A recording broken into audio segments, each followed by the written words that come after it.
আমার বাবা অনেক বেশি চাইতেন তিনি যেখানে দাওয়াত খেতে যাক সেইখানে আমাদের চার ভাই বোনকে নিয়ে যেতে। কোনো কারণবশত আমাদের ছাড়া যেতে হলে সে দাওয়াত খেয়ে এসেই আমাদের হোটেলে চার ভাই বোনকে নিয়ে যেতেন।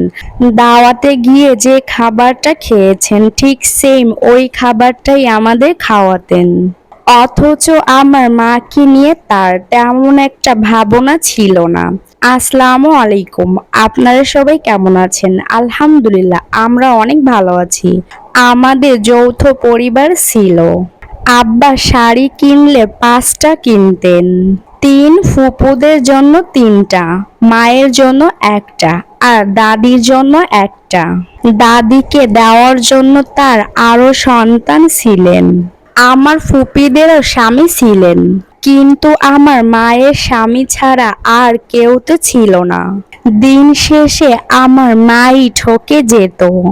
অথচ আমিও যৌথ পরিবারে থাকি। আমার হাজবেন্ডও আমার বাবার মতো সেম কাজ করেন। একদিন ড্রেস আনার পর আমি 5টি ড্রেসই রেখে দিয়েছি আমার নিজের জন্য। তাকে বললাম ভাবিদেরকে কাল এনে দিও। আমার 5টা ড্রেসই পছন্দ হয়েছে। সে চোখ বড় করে আমার দিকে তাকিয়েছিল। আমি তখন মনে মনে বলছি, ইচ্ছে হলে চোখ বের করে ফেলো। আমি তোমার স্ত্রী, তোমার উচিত কিছু পোশাক সবাইকে গিফট করা ছাড়াও আমার জন্য কিছু পোশাক কেনা। তুমি যখন সেটা বুঝতে পারোনি, আমি চোখ গেলে বুঝিয়ে দিলাম।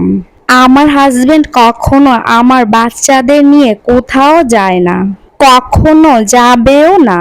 প্রতি সপ্তাহে 2-4টা দাওয়াত থাকে। দুপুরবেলা বেশিরভাগ সময়ে বাইরে খান। একদিন এত মেজাজ খারাপ হলো যখন শুনলাম একটা দাওয়াতে সবার পরিবার ছিল, শুধু তিনি একা ছিলেন।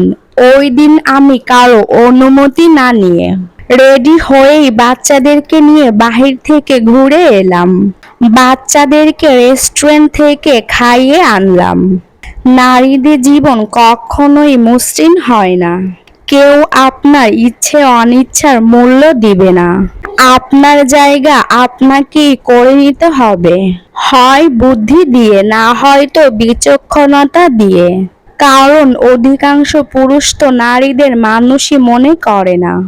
আজকের এই ভিডিওটি যারা দেখছেন তারা অবশ্যই গতকালকে ভিডিওটি দেখবেন। গতকালকের ভিডিওর সেকেন্ড পার্ট আজকে শেয়ার করলাম।